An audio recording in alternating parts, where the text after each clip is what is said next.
Good evening. Welcome to the Arts and Society Forum, where we have invited Dido Powell to explore the uses and abuses of drink in art. Dido is an artist and an art historian who over the past few years has, before lockdown started, has led some really excellent tours of London art galleries for the Arts and Society Forum. She's also spoken at the Arts and Society Forum events a few times over the last year or so, so you may very well already be familiar with her. I think she's an excellent speaker, which is why I keep asking her to come back. She's well informed, not only in art history, but in artistic technique. So she always offers a new insight into how the works she selects work as works of art, not just in terms of their historical position. So I'm very much looking forward to this talk on drink, which is part of, you know, a future looking, hopefully we'll be able to get back to drinking outside soon. Anyway, so now over to Dido. Okay, I'm going to start this talk with a painting that doesn't obviously look as though it's got anything to do with alcohol. An image that is normally famous in art history for introducing characteristics that define the Renaissance. Perspective, the portrayal of human forms through light and shade to create volume, realism, and classical references. However, this is a painting that also refers to wine, and it refers to it through the Christ child.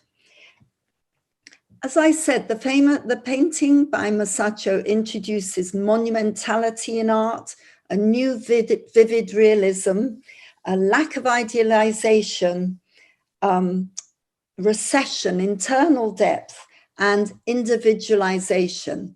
And the individualization is particularly clear in the depiction of the pudgy, realistic, almost ugly figure of the baby Christ. Up until this point, Christ would have been depicted as a mini man standing stiffly on top of the Virgin's lap often. And this time we have a realistic child, and the child is taking something from the mother and stuffing it into his mouth. And when we zoom in, you can see that it's grapes. He's stuffing the grapes into his mouth, and this is a very important early reference to wine in early Renaissance art, and makes clear the connection between wine and Christianity. So the baby is eating the grapes, which represent wine drunk at the Last Supper, and came to symbolize the body of Christ and his sacrifice, and is a reference to the practice in religion of the Eucharist, the symbolic drinking of wine in the ceremony. So this early reference adds another element of realism to the physical aspects of realism that Masaccio achieved through the molding of form, through light and shade, through perspective. And this could be referred to as psychological realism. The painting would have been part of a triptych, a polyptych, sorry. And Christ would be a Virgin and Child are in the center, very monumental, the Virgin filling the whole of the throne based on classical architecture.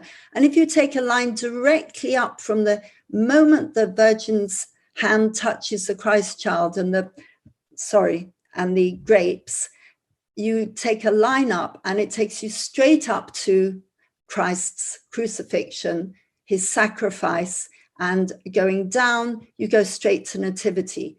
So Masaccio has the whole scene of the Virgin and Child and the tenderness between them is foreshadows his fate and his sacrifice, and connects very strongly the idea of grape, wine, blood.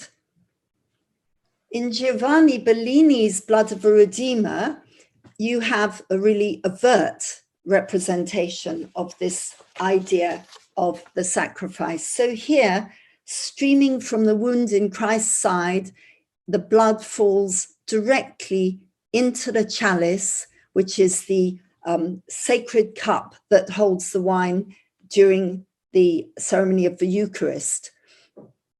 And you have this very powerful and human expression of sorrow, with the blood coming out of a body that is very naturalistic, that has muscles, but has the pallor of death, with a background that is not to do with the time that Christ lived in, but is typical background in Italy at the time. Giovanni was one of the most famous Venetian painters, and he was particularly famous for his poetic landscapes, where he uses aerial perspective, the lightening of color into the distance, disappearing into a very pale blue poetic haze in the background. This is quite visceral, the way you actually have to focus on how the blood falls in and how it's transformed into wine. But also there are many layers in it. So Bellini has combined pagan sacrifices with Christian sacrifices. So the balcony in the background is sort of has been painted as a trompe-l'oeil carving with pagan sacrifices going depicted within it. And then just behind the balcony are two little figures, a priest and a young boy, and they are walking off to the church in the distance. So you've got Christ's sacrifice, you've got the connection between pagan ideas and Christianity in earlier sacrifices. And then you've got the lived reality of religion in the present day, with an actual recognizable landscape for the people going to church. And this painting might have been done for the decoration of the inside of a cupboard, which would contain the host, the sacred bread that would be eaten at the Mass. So all this is very much about the living religion and how it's practiced.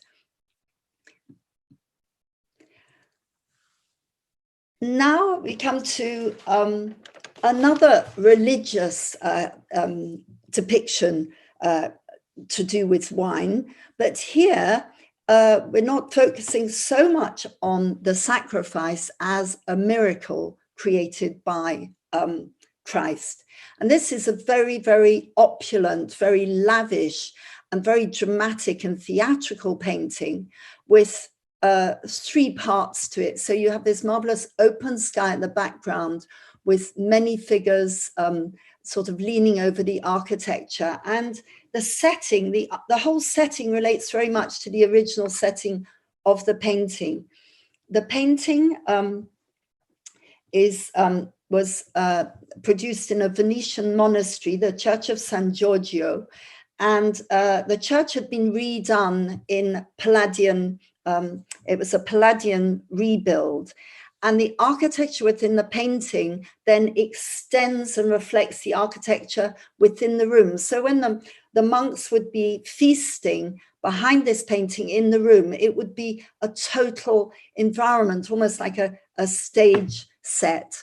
And just as this shows a very sumptuous and lavish feast, the monks themselves would actually host extremely lavish feasts within the room. So the painting very much matches the purpose of the room.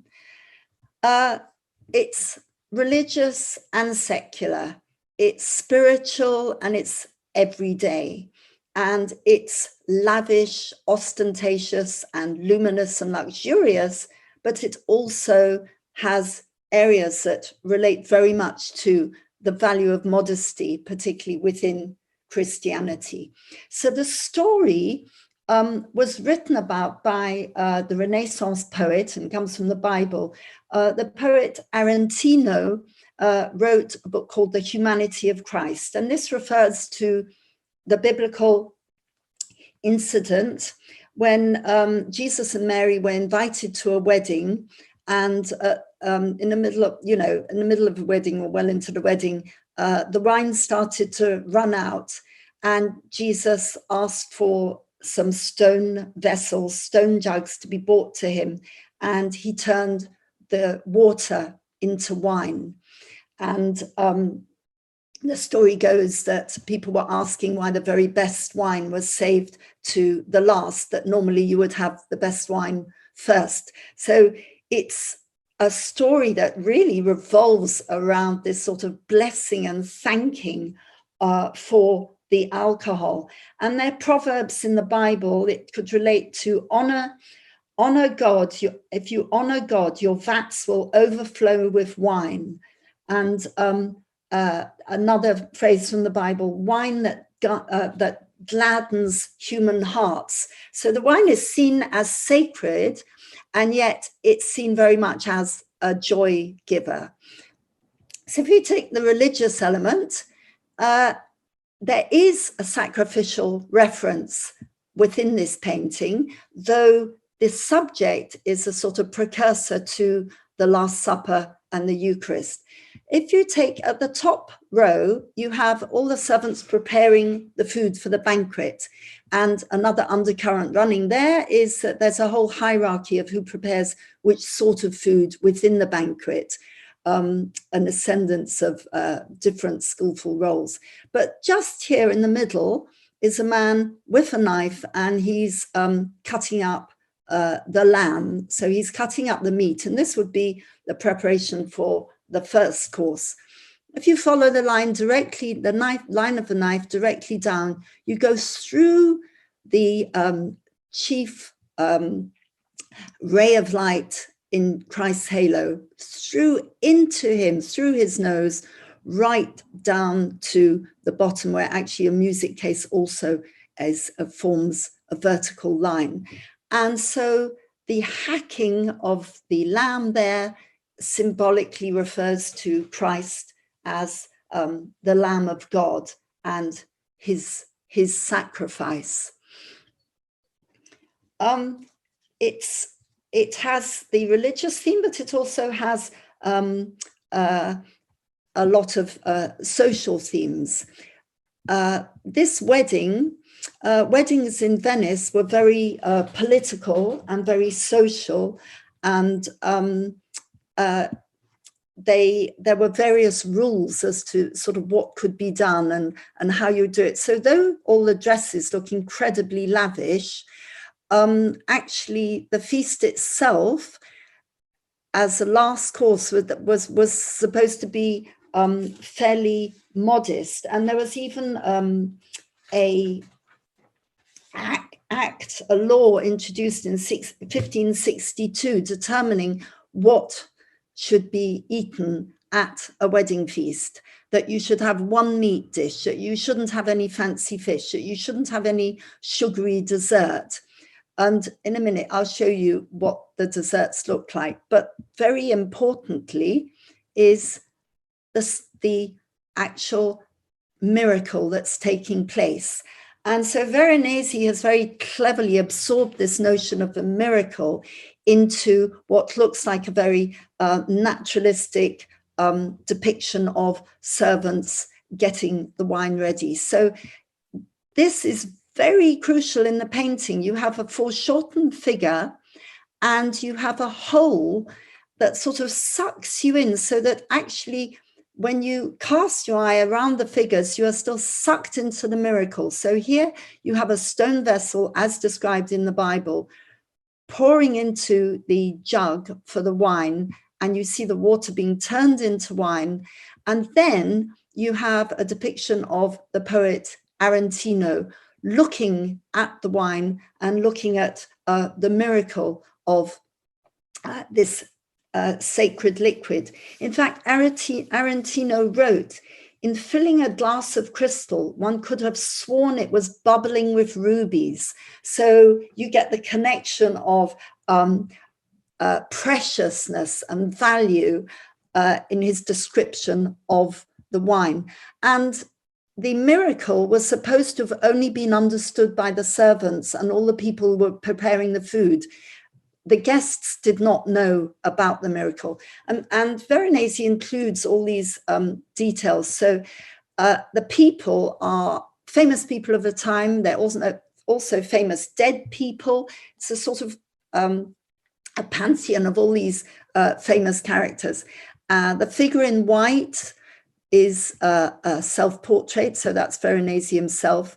Then the one with the double bass is Tintoretto, who is another famous Venetian painter. Then you have Arantino here.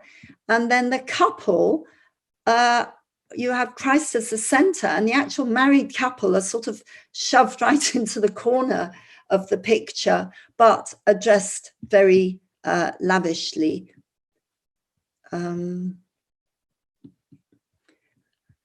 And here you are led along the line. You then see the servant presenting the groom with the wine.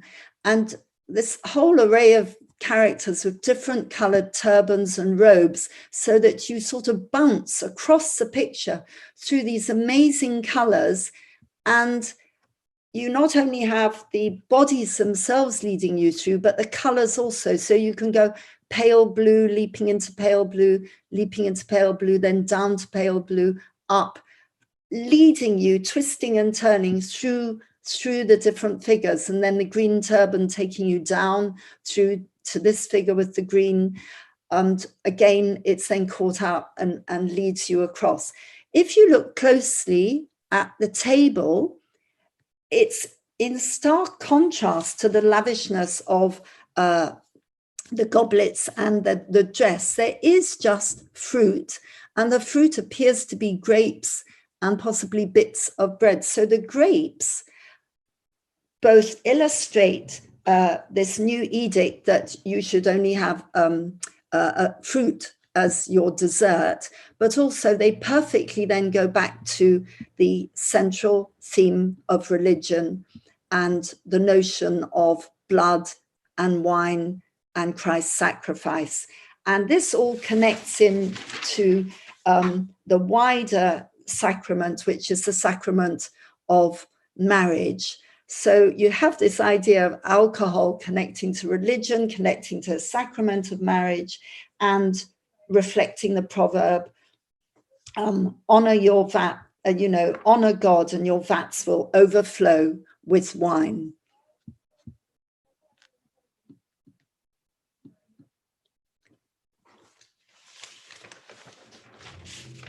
In 1596, Caravaggio painted this very focused, almost sort of portrait of Bacchus, the god of wine, fertility, and theatre. And here he's exploring the classical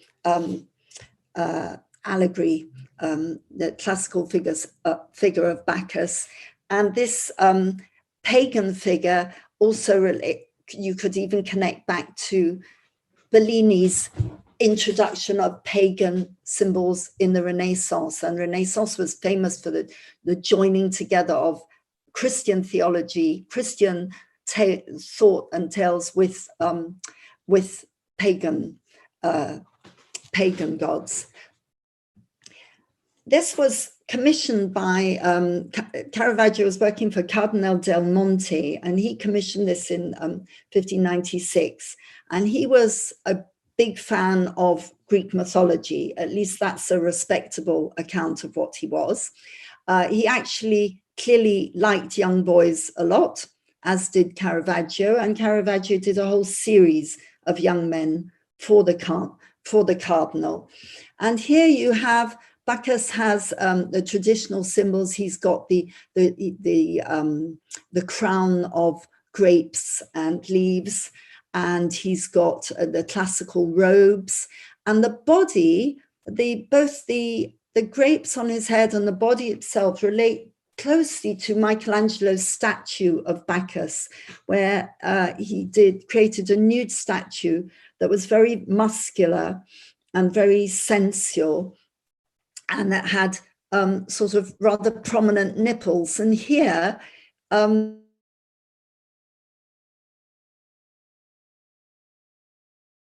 of made it erotic by just bearing one, sorry, my connection is, sorry, my connection is going, one nipple. The alcohol is referred to literally through this marvelous glass of wine where you have striations on the glass. So it's sort of going round in a sort of circular movement. And you have a line leading from the carafe up to the glass, and his hand is projecting towards us. Again, like Veronese, you see these concentric circles, which is standard way of doing foreshortening. And Caravaggio was marvelous at using foreshortening to thrust the hand out towards us. So we are being offered the glass of wine, and the grapes refer to the wine, but we're actually also being offered, I'm sorry, the boy is also on offer. It's not only the wine that's being offered, but the figure of Bacchus. So usually the red cheeks are described as being a sign of alcohol, but within the sensuality of a figure who's displaying his body, the red cheeks also look like a sort of sensual awakening. And the eroticism is created through the very marble and sort of smooth quality of the muscular torso set against the white of his Grecian robe, and particularly the black ribbon that it looks as though it's going to be untied, as if he's about to drop his robe and reveal himself. But there are odd things where a murky side is presented as well. So it's not just purely classical robes.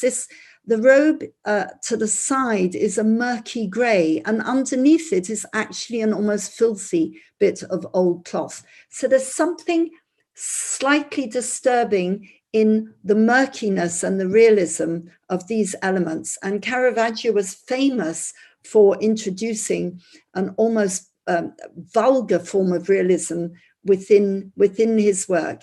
And then if we work over to the basket of fruit in the foreground, this is very symbolic. The fruit here is beginning to rot, the apple's beginning to rot, then there's a burst pomegranate, an overripe pomegranate that's spilling out. And the rotten fruit refers to the theme of vanitas, the notion of a ruined youth and decadence. And it was interpreted as a warning to Rome of the dangers of decadence. So the mythological theme is used in a political sense as well. Velazquez has also worked with the mythological theme, but he has pushed it one further by introducing extreme realism into a scene that's apparently mythological, that at moments could sort of verge on the humorous. So we have the very pale Bacchus in the center of this image, the Triumph of Bacchus, the drinkers, done in 1628. And then we have this slightly darker mythological figure behind him. And then as you work your way over the arm, we have this extremely unlikely and bizarre crowning scene of a completely ordinary man from the time that Velazquez, a contemporary figure of Velazquez's day. And the men here, very, very ruddy cheeked, big red nose, completely intoxicated eyes, a sort of goofy grin, all connecting to the idea of drunkenness. These are peasants and men of the street, and drunkards that he sort of got hold of. The Bacchus still has the mythological loose robes, but again, if you come down to his foot, rather like Caravaggio, the bottom of the foot is quite dirty, so it's half real human here, and then very realistic details of actual pitchers and jugs that were correct for time. And the round here, the drink is being offered again in a very shallow round dish, but without the grandeur of Veronese's crystal glasses. And it's seen as a bit of an enigma, what it actually is. So some have interpreted it as being a sort of a burlesque scene, a jest at the royal court.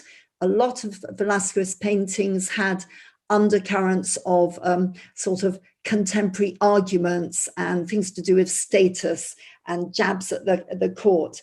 Or a parody mocking peasants pretending to be Bacchus, or sticking to the theme of drink as a deliverance for people's troubles. So Bacchus is supposed to make everybody feel better and reward men with wine and deliver them from their daily problems.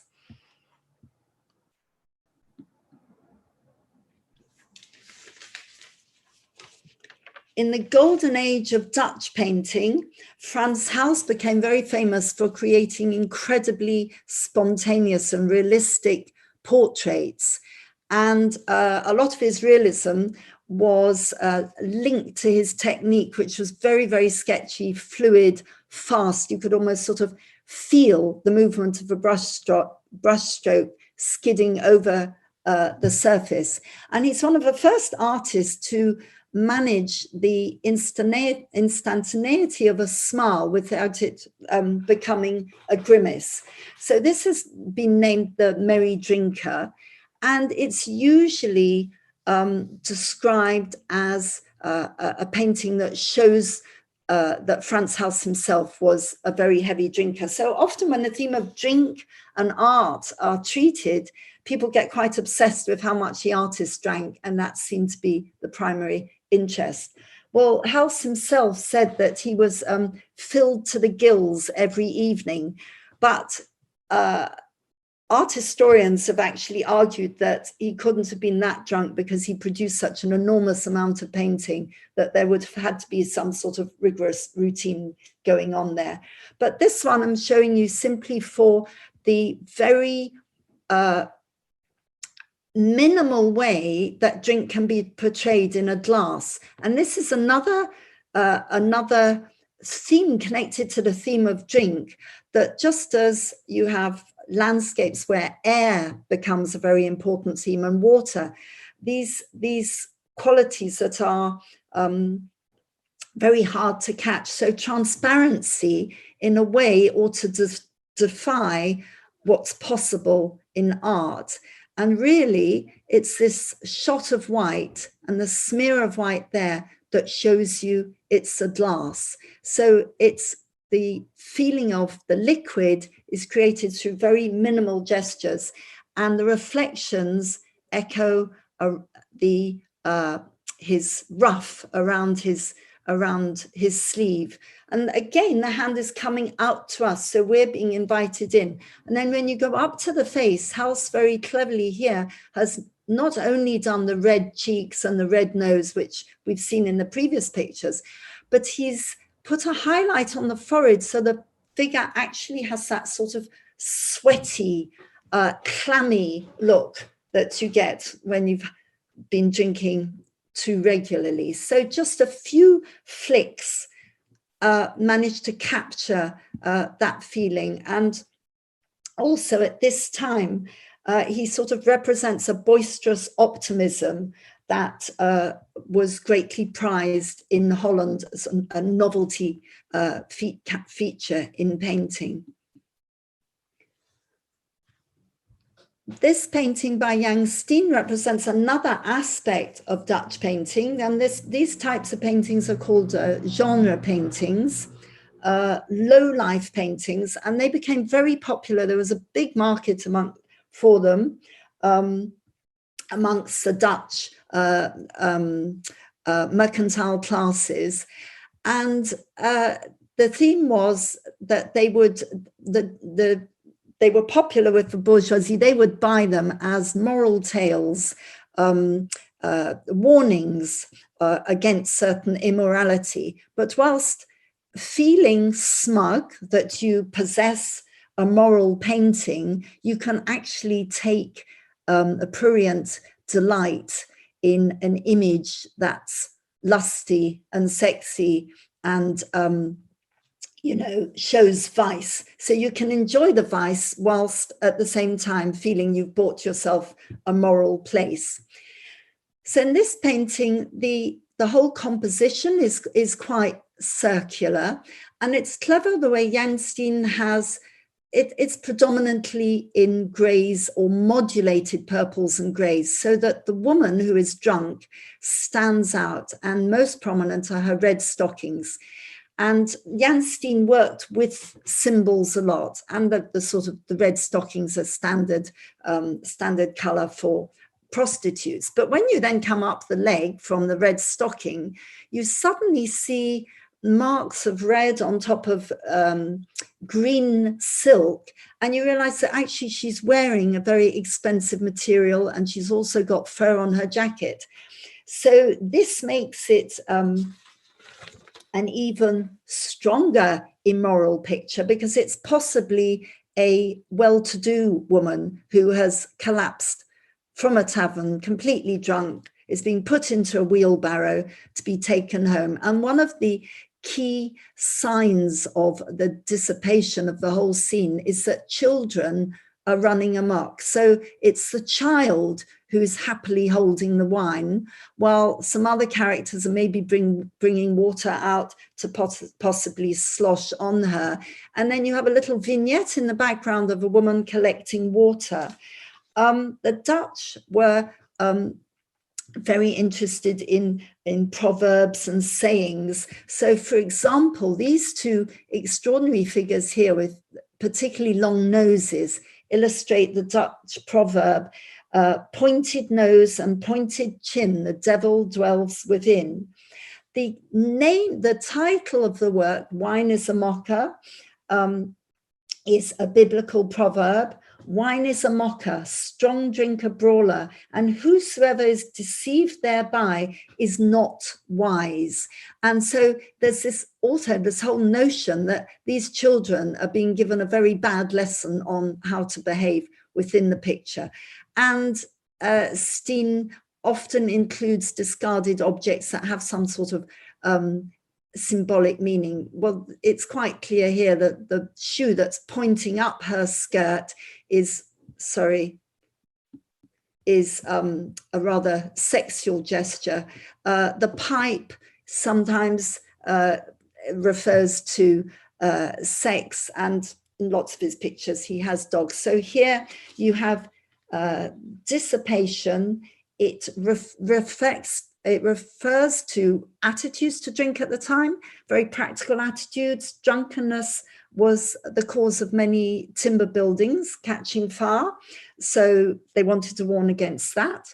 There were special manuals produced for women on how they should use their time and how to keep busy, and the woman in the background pulling out the water is keeping busy. And the message is that if women don't keep busy, this is the sort of corruption they will fall into. And therefore, a corrupt woman equals a corrupt society.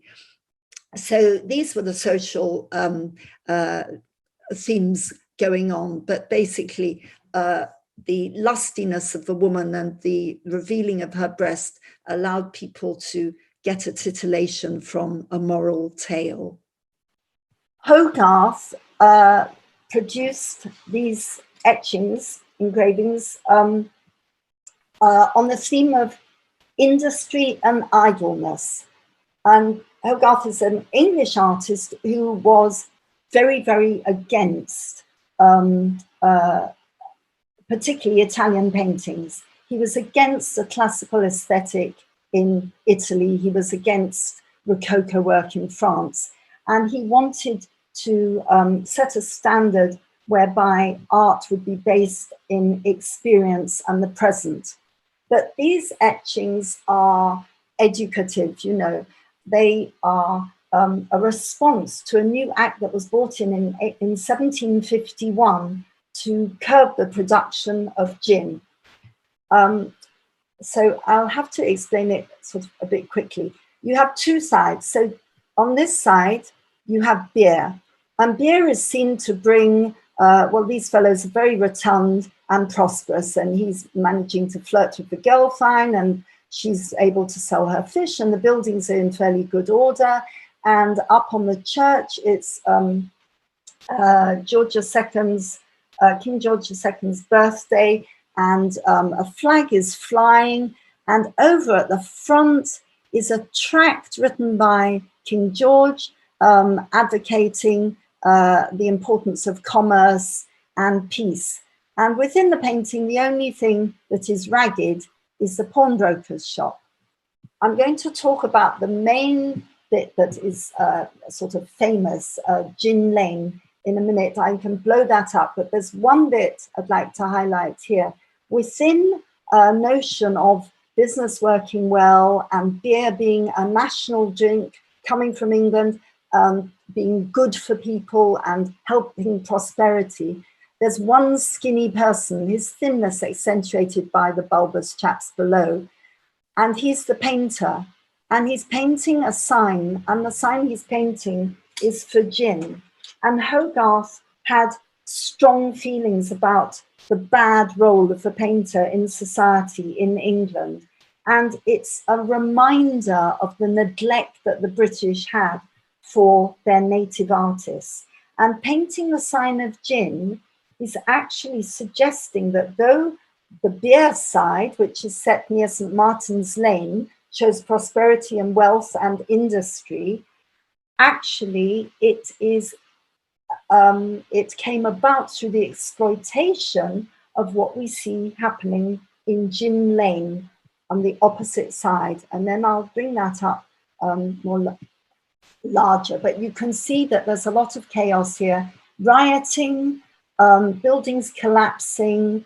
The only shop that's doing well here, on the contrary, is the pawnbrokers and the undertakers. And the key figure is the woman sitting on the steps, who's completely gin-riddled. She's got syphilitic sores on her legs and her face. She's taking snuff, and her baby is falling backwards down into the basement of the gin shop and to its death, and she's oblivious of it. Here you see a man sharing a bone with a dog, a woman half naked being put in a coffin. Most gruesome of all, a child being impaled by, being impaled. And then in the front, we don't know whether we're looking at a cadaver or just a very sick man, and he's the ballad seller. And the words here are the downfall of Mrs. Gin. He's also got his empty glass of gin. The dog, the black dog, represents melancholy. A woman here is feeding her baby gin. Somebody else is feeding a character in a wheelbarrow, again, feeding them gin. Everything is in disarray, and the city is crumbling. That section is set in St. Giles, the area of St. Giles, which was one of the poorest and most squalid areas in London. And gin addiction, there was an epidemic of gin drinking between 1720 and 1751, and it related to laws that a law very much that came in the late 1600s that banned the import of French wine and spirits. And gin started to be produced almost more industrially, so it was easy to get hold of, and gin shops popped up everywhere, whereas for beer you could only get it in the tavern. So it was the most available drink, and it was often flavored with turpentine, or other things. So it was very, very alcoholic, very dangerous, and it was considered to be responsible for, particularly in women, for sort of decay of society, for stillbirths, for infant mortality. So she represents everything that society would most fear, the collapse of society when a mother wouldn't even take care of her child. And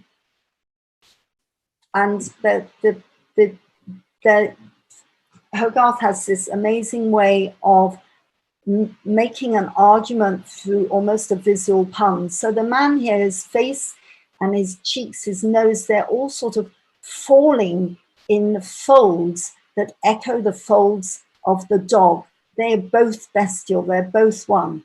And here, Hogarth has this sharp sense of humor. The nipple of the woman is on a straight line with the little boy's penis, these little humorous, vulgar details.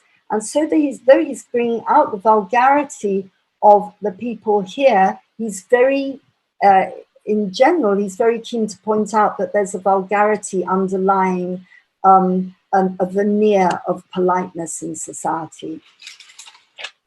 Now going to show you, here we have an Arcadian, a sort of hedonistic, almost heavenly image of contemporary fun. So the boating party, its location, it was set in an open-air restaurant in a little village outside Paris, half an hour's distance from Paris, Chatou, and it could be reached by boats. And this is a collection of people who are Renoir's friends. The key to it is everything is to do with the pleasure of scintillating light, the pleasure of the water, the pleasure of the food, the pleasure of the people flirting. If you look through, there's an awful lot of flirting going on. And in each case, you've got these little groups of three where there are always two men trying to get the attention of the woman. So he's desperately trying to get her attention and she's looking at him. And then the same thing here, the two men are trying to get the woman's attention. Renoir used friends to model in this picture, but it's a sort of benevolent nature that in that spirit of joy and hedonism and benevolence has also given the crowd lots of wine to drink and grapes. So the wine is central to their enjoyment, and you can see from the bottom of the glasses that an awful lot of wine has been drunk. And this is Renoir's girlfriend, the owner of the restaurant, a painter, Guillaume, I think, yes. And the lady here we'll see in a later painting, she's an actress, Hélène André, who modeled for many of them. So you have the pleasure of sensual attraction, the pleasure of light, all these things in a modern setting. And it's very modern in that it's a complete mixture of classes, and that's represented by the different hats.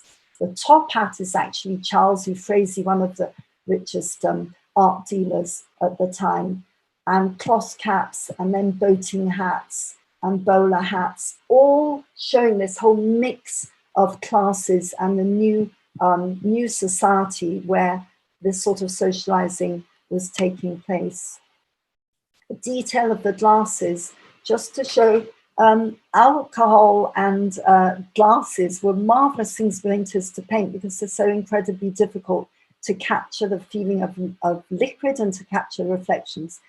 And it's what you leave out that is so important. So the white highlight suggests the shape of a form, and then your eye will read the rest of what's missing in between. So here, there's almost no edge to the glass. We just see the highlight. Here again, slight edges, but no question of a rim that's been carefully delineated. And that captures the quality of transparency and light playing on it. Manet captures indoor entertainment, which has a very different quality to Renoir's outside entertainment. Renoir is often talked about as capturing social glamour. Manet, he captures lots of the contradictions and the frictions and the fragmentation in society. So here you have a very crammed picture of a sort of slice of life in a café-concert. And accounts of café-concert at the time said these are places where you can get very, very cheap beer at exorbitant prices. And everybody's doing something different here. They're not producing a set piece for us. The waitress is looking over as if somebody's called her attention. The man with the pipe is looking in one way. These two characters here, we don't see which way they're looking, but again, we see the mix of classes, bowler hat, and this man is in workers' overalls and the working cap, and then this woman in a fancy hat. The café-concerts were new places of entertainment, and they were considered dangerous by radical lefts and dangerous by government, the ruling classes, because you suddenly got a complete mixture of different people. You also got families, and it was a mixture that everybody felt they couldn't quite control. And to us, we might think, oh, well, this is very pretty, a ballet dancer, you know, performing on the stage. But ballet dancers at that time were considered to be only really one step away from prostitutes. Musicians singing, lots of life would happen here, but it doesn't form a comfortable whole. It doesn't tell a story, and yet so many writers at the time were describing these actual things, and there are many connections between what writers were aiming at and what Manet was aiming at. He wanted to produce a modern beauty that captured some of the quality of modernity, and he wanted to bring it up to the level of classical art so that beauty could be extracted from movement and made eternal. And he was following Baudelaire's ideas when Baudelaire wrote The Heroism of Modern Life, saying that you must look around you for what he said, elements of protesting heroism, and turn it into, through your imagination, turn it into something beautiful. If we look at the beer mugs, these have a feeling of the froth, of the overflowing beer. They have the feeling of the woman moving. And again, they're painted in these very, very speedy strokes, just dashes of white. And they really capture the feeling of that liquid and give the whole picture an incredibly immediate and contemporary feel. Before Manet painted the Café-Concert, he painted this picture, which to us would seem rather somber and maybe more traditional, but at the time it was called, Manet's teacher said to him, it's you who's the absinthe drinker, it's you who has lost your moral faculty. And then Manet himself said, insults are pouring down on me as thick as hail. It's a painting of a rag picker and just the drink next to him. Maybe it's the fact that in a way he does look dignified, but actually he's a rag picker. And the drink that is at his side is absinthe, and the empty bottle is at his feet. It's actually, the coloring is very much like a Velazquez or a Goya. Manet would use black and white, and is seen as quite a political figure in that when Paris was reconstructed by Haussmann, slums were razed to the ground, and a lot of people were just left completely homeless. So there were a lot of beggars and rag pickers, stray vagabonds in Paris that nobody had worked out what to do with them. And absinthe becomes a very controversial drink, and a drink that sums up this period and is very much associated with artists. In Degas' Absinthe, he pictures a woman in a Café de Nouvelle Athènes, who is just in a slump, a stupor, an alcoholic stupor. She's not engaging with the man next to him. She's not looking at anything specific. Her gaze is somewhere down here. He's looking out of the picture, and though physically they're almost touching, there's a complete gap. There's no connection. It actually captures something that we are familiar with now, the idea of metropolitan alienation, close together but not connecting, alienated. The tables are of different levels. This also breaks up the unity of the picture. It doesn't allow us to have a sort of gentle view of the figures. And Degas has created a very realistic image of inebriation, a sad, alienated, but just besottled, image of inebriation. And he's used artifice to do it. This is the actress, Hélène André, and he got her to come back to his studio and pose for him. This is his friend, Marcelin Desputin, who's an etcher, and he also came back to the studio to pose. But he's captured the essence of this feeling of sort of numbness through what he referred to as physiognomy. He said the modern way of expression should not be through exaggerated facial gestures, through theatrical gestures with arms. You can express the whole feeling of the body through the tilt of the shoulder, the tilt of the neck. And with her, even the hat is falling over, the shoulders are falling.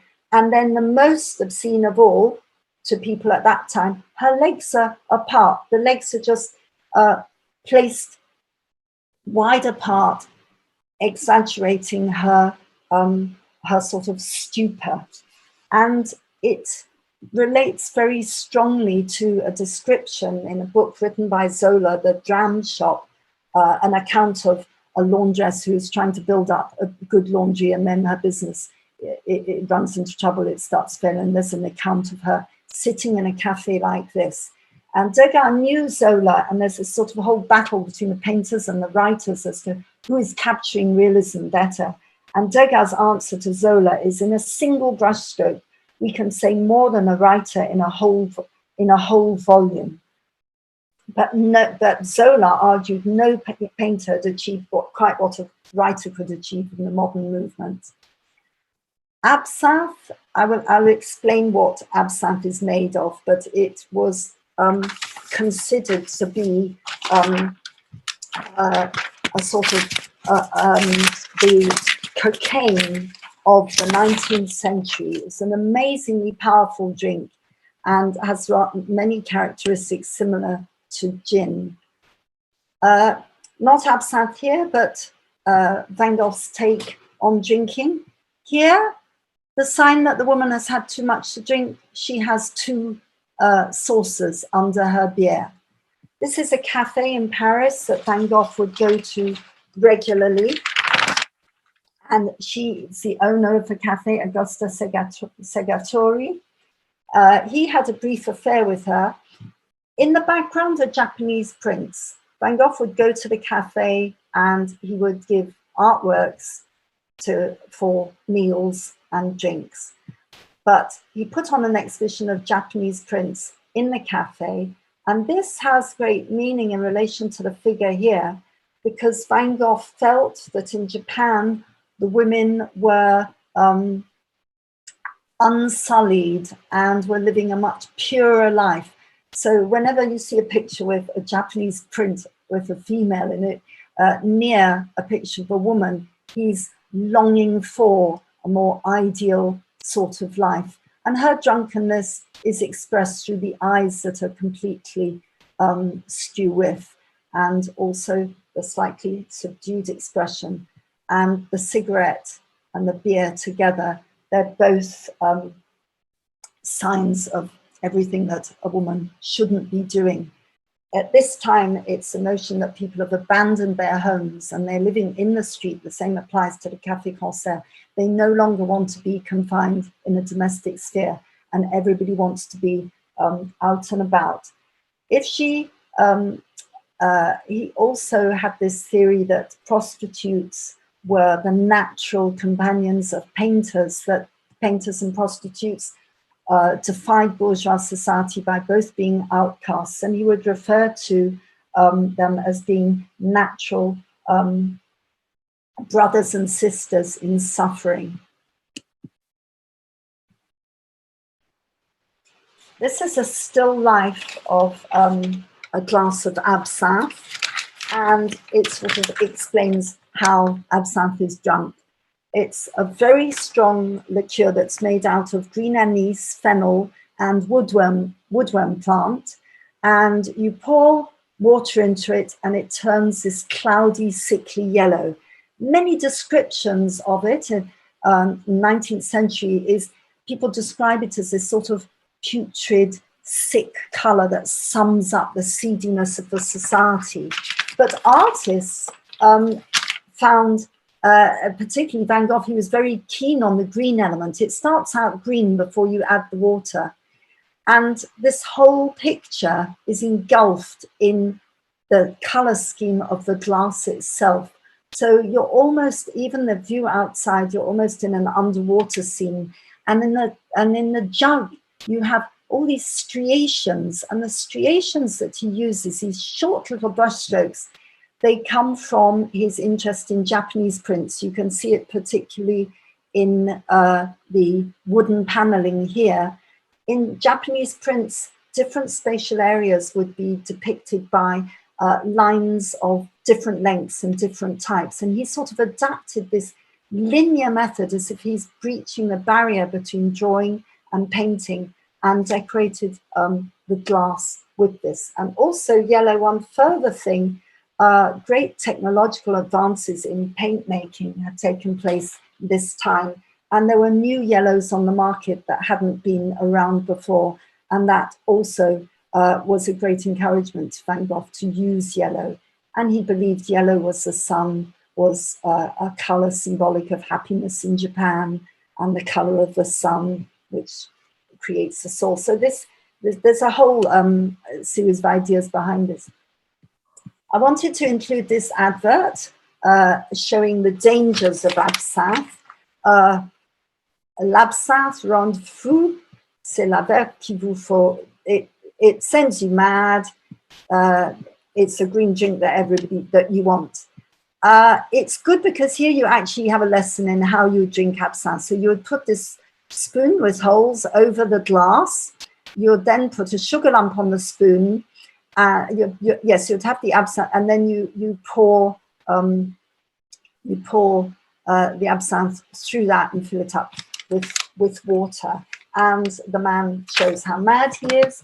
And then in this painting, the green muse. Here, the green fairy is seen as a powerful seductress. She's sucking the energy out of his head. And these are these ideas were, say, taken up in Graham Bram Stoker's Dracula. The phrase absinthe is the aphrodisiac of the soul. The green fairy who lives in absinthe wants your soul. The notion that this drink has got a power within it to take you over and destroy you, and this sort of rush of wind and vapor surrounding him, as if his whole brain is going to be, pulled out of his body. Whoops. And you see all his disheveled books that he's writing, the papers falling, and the open brazier, the open fire with the papers ready to go in. So obviously absinthe has completely sozzled him. It became popular in the 1830s with French troops who were in Algeria. They would mix it with red wine, and it was seen to help counter malaria. And then it became, in the late 19th century in France, it was named the Queen of Poisons. and it was seen to be responsible for trade union unrest, for the increased incarceration of lunatics, and for even women's emancipation. So it was blamed for all these things, and it was produced cheaply. A wine crop had failed, the price of wine had increased, and so absinthe was the workers' cheap drink. It had been abolished by 1914 when Picasso made this bronze sculpture based on an absinthe glass, but it was still being drunk by artists a lot. There was even a phrase, the green hour in Paris, which meant the time you would wander down the Parisian boulevards, and that was when everybody would be going off to get absinthe. And that green hour started early. It started around 5 o'clock. Picasso did 6 casts. So he made a sculpture in wax, cast it 6 times in bronze, and then decorated each one differently. This is a cubist sculpture that is very radical because it has an actual absinthe spoon included with a bronze fake sugar lump at the top. One section of the glass has been removed, and you're looking in at the liquid. The whole thing is contradictory, something very heavy in bronze representing liquid. But again, you've got these concentric circles. We've been seeing them in all the glasses of absinthe that we've been looking at, but with the additional cubist thing that Picasso and Braque would joke about shifting perspectives and multiple sightings that you get in cubism relating to alcohol and what we might refer to as whirly rooms. And the pattern on it as well, the sort of hallucinogenic aspect of absinthe. Finally, I'm just showing how do artists, more recent artists, respond to the idea of alcohol. And this is a work done by Gillian Waring. She was a Turner Prize winner, and she did 3 large black and white video projections in her white studio. She would invite, over a couple of years, she made friends with drunks in London streets, and she invited them to her studio, and they would just sort of be themselves. They would have conversations, they would play, there's scenes of sort of buffoonery, of hugging, but in every scene that she did, people are always holding, they're always holding their glasses. And I thought this has a flavor reminiscent of Velazquez drinkers with Bacchus. The central figure with his arms open, there is something almost religious and Christ-like and sacrificial about that. And these figures stepping forward, they also are sort of remind one of religious paintings where the disciples are doubting Christ when he says he's going to, one of them will betray them, and witnesses that are sort of not witnesses as well. So it's a sort of, she captured a rhythmic motion, a sort of a pageant of slow moving on the theme of drink. And finally, this is also part of that. And finally, I'm going to play you a piece by Gilbert and George, which shows the Britishness of drinking gin and refers to high manners and refers to the point when drinking becomes not a pleasure, but a duty to perform. And it's a piece that is accompanied by a tune by Elgar and Gregg, and it's ironically questions the idea of good behavior and nationalism. Desire, and that one is you. No other will do.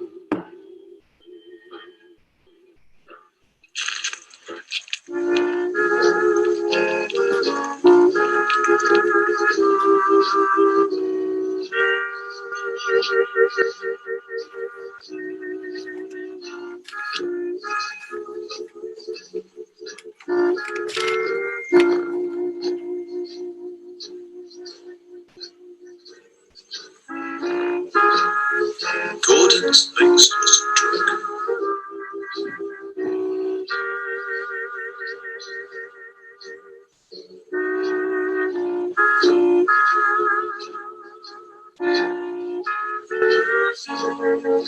Good makes us drunk.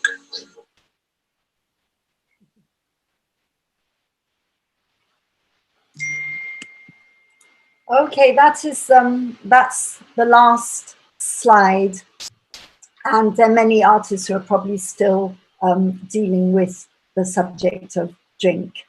Thanks, Dido. That really was brilliant. If everybody unmute themselves, we can give her a proper round of applause, because that was just one of the things that I thought was so brilliant about that was the way the kind of level of detail you brought into each of the images, and just kind of, it just was revelatory, just both in terms of the construction of the painting, but also the background you gave it, the sort of the background information you provided. So really, really brilliant. Thanks so much. And I know there's quite a few, if you want to check the chat box, there is a lot of praise for you on the chat. Oh, so I don't know. Very well. So I'm going to invite people to ask questions or make comments or whatever for a bit, and we'll just see how it goes. We don't have to hang on indefinitely or anything like that. But if you have any questions for Dido, or if you want to sort of say anything about any of the paintings or comment about the theme in any way, yeah, this is your chance. I know that Hogarth etching very, very well. Yes. Gin Alley. Yes. And I've grown to detest it because I used to be a community pediatrician and involved in the care of looked after children. And I can't tell you how many lecturers at conferences for looked after children health teams would show Gin Alley and wag their finger and say it's still happening today. And of course, the big fear today is anyone drinking in pregnancy. And, you know, the fear of fetal alcohol syndrome. So Hogarth's picture lives on, but of course it's now become not just a moral point for, you know, the 19th century. It's very, very much, you know, a part of a moral lesson, you know, in the 21st century, you know, indicating that, you know, as a pregnant woman, you're one drink away from causing your child irreparable damage and fetal alcohol syndrome. So his warning was echoes through a few 2 centuries. But the other ones, I just found your tour so interesting to see, you know, on the one hand the religious side of drink, and then obviously increasingly it becomes a social question, you know, as more and more people you know, are drawn into society and drink. So an excellent tour. Thank you so much. Yeah, thanks. There's a question here from somebody saying, have you painted drink in your rich painted still lives as well, Dido? So is drink a focus of your own work? I paint not often, but I did paint a bottle of wine for a portrait commission because it was a wine that had been produced by the person who had commissioned the painting. Yeah. So, Mehdi, you want to speak? Thank you. Dido, thank you very much. Very interesting, really, really enjoyed it. Question I've got goes back to the beginning of your presentation on the religious aspects. As we know in Islam, that alcohol. So can you speak up a bit? I can't quite hear. Okay. Thank you. As I said, as we know in Islam, that alcohol is prohibited. Yes. Has there been any period in Christianity and in Judaism that alcohol was prohibited? Prohibition. Mm. Okay. Anybody else? Do you want to respond to that, Dido? Oh, yes. Well, in the Bible itself, when I was looking for references, it's contradictory. There are many references where it's blessed and it's, it seemed to have its place, but there are other references where you have to be very beware of excessive drinking. So it seems like it, at least in the Bible, it's not forbidden, but it is seen as dangerous once it's excessive. But I suppose in terms of prohibiting, I mean, the prohibition in America, and there are different groups that prohibit it, but that's all I know in the Bible, is that there are these different, it's both a force for evil and a force for sort of representing plenitude as well. Do we know what Torah, the Old Testament, say about alcohol in Judaism? Sorry, I couldn't hear that. I said, do we know what in the Old Testament in Judaism, in Torah, Yes, actually says about alcohol? I don't personally know. I'm sure there must be references to it, especially in Judaism. I'm sure, but I don't personally know. Yeah. I think the path you drew between, from the use of wine specifically in relation to as a religious part of the religious ceremony and religious painting and the religious story, and then the sort of like gradual, I suppose, with the Renaissance, the kind of paintings becoming less religious and wine being more as something celebrated and like a sense of freedom, and then going on to kind of modernism, where sort of I guess it's the development of mass society, in industrialization, it becomes much more problematic. That's a bit schematic, but did you sort of see that? Do you see that as a kind of general pattern in painting, that there's a sort of from the religious to the celebratory to the kind of condemnatory being a kind of a... Yes, it seemed to be that, yes, it was when lots of the alcohol was industrialized, then it could get produced on a much larger scale. Mm. So then more accessible. And it seemed to be that once, well, in the case of gin, once it was quite accessible, then that led the way for all sorts of things being mixed up in it. Mm. And yes, and then it was blamed for all the social things that hadn't worked, rather than the politics of the time. It sort of became a great excuse for whatever wasn't working. And do you think that the modernist artists were sort of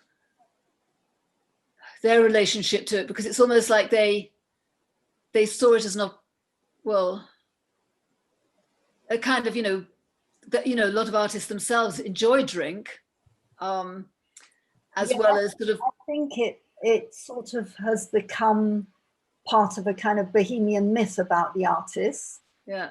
And lots of artists were heavy drinkers, but there's more myth than fact. And I think, if you're working without people, and then when the evening comes, you want to go out and make some people, so a pub would be the obvious place to go. Yeah. if you don't have a definite time you have to be up in the morning, well, then you might be able to get more drunk. I don't know, but it's sort of part of, yes, it became very much a steady bohemian thing. I mean, I could have done something on the heavy drinking and the abstract expressionists and stuff, but there's been quite a lot done on, you know, actual artists drinking a lot. But what I found from researching these people is that a lot of that was mythologizing. And in fact, you know, you would only have to see the amount of work they got done. They could not have been drinking that much to have been able to produce quite such an output. Yeah. I think. Okay, does anybody have any other points or questions you want to raise? And there's a point made here about the Old Testament romanticizing wine in the Songs of Solomon. All right. So that's an interesting point. But if anybody's got any like additional comments or suggestions or observations, do feel free to put them forward. And don't forget to unmute yourself. All right. Can you hear me? It's Lorna. I don't have a picture. Yeah. Oh, hello. Hello, Dido. I just wanted to know how you went about making your selection of paintings, because there must have been such a wide range for you to select from. Did you see a link between each painting from the first to the final one? Yeah, that's a good question. I tried to avoid the pictures of people just rolling around drunk. There are lots of quite bad paintings of drunk celebrations. And so I was trying to avoid that. So one of my ideas was, I don't want to just show paintings to do with alcohol that are not good. I'll try and pick paintings that are good. And then in terms of the religious ones, well, I picked the Madonna, first of all, because it's a painting I like enormously. It's in the National Gallery. And I was always interested in, you know, the grapes and that whole story with that picture. So I was trying to get pictures where there would be some action and where there were a few different things going on, but that they were in themselves good paintings. So I just sort of, there's some I knew, so I just sort of looked through, but there were some I knew that I liked. And I liked the Bacchus ones, and there were some enormous feasts, sort of bacchanalian feasts, and I'd look at that and think, no, I haven't got the time to go through the whole feast, too many characters. So some of it is, but basically I wanted to show good pictures connected with drink, trying to cover different aspects of it so that it wasn't just one, you know, one sort of argument about drink. Thanks. I think you did very well with the selection, because you not only connected the pictures with wine, but you connected the paintings with each other. So the story came through very well. Thanks. Thanks, Lorna. Yes, good. Anybody else? Oh, Shirley. Yeah, go on then. Unmute yourself. I don't, that was great. I really enjoyed that. But I just want, I was trying to, I don't know enough about sort of 20th century and 21st century art. But did you, as you were looking through historically, sort of find there's a time, you know, whether during the 20th century and towards the present day, there's a decline in people depicting people drinking, because we have seemed to have taken on much more of a moral view of it in broader society. You know, it's and not just a sort of denigration of working people or the poor or whatever, but more broadly, there's a bit of a sort of moralism attached to drinking generally. And I wondered whether that's meant that artists have depicted it in people drinking less, or whether you think that just they weren't good paintings, or whether there were fewer of them. I actually I'm not sure, because I know certainly in the early 20th century the idea of cafes and you know, the socializing aspect of drinking was done quite a lot. In the pop era, bottles and labels. So you get the thing of drink in relation to commerce and labels. I think I need some help from somebody who knows that. Most recently, oh, well, there's a photographer, Martin Parr, who's working at the moment. He's done some really, really hard-hitting, enormous photographs that are sort of count as fine art of his family. And his family, his dad and mum, drink like mad. And he's done these very shocking photos of, say, the dad chucking the cat across the room, and the mum, or there's another one I saw the other day of a woman giving her 4-year-old a puff of a cigarette. But I think the drinking would be more in terms of lots of photographers who've done cafe culture as well.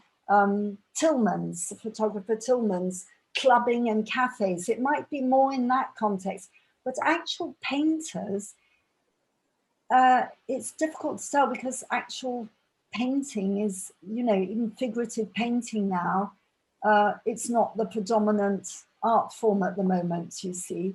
But there are those Tillmans and Martin Parr. Have a look at Martin Parr. Richard Billingham. Quite strong. Sorry? Richard Billingham. Oh, I got the name wrong? Richard Billingham. I was muddling Martin Parr with Richard Billingham. Yes, you're quite right. Yes. But Martin Parr also did what you said as well. So Martin Parr and Richard Billingham. Brilliant. You weren't wrong. Yeah. Jean, did you have any thoughts? I know you're Dido refers to you a lot. I'm sure you've got a lot to say on this matter. Is there anything you wanted to add about?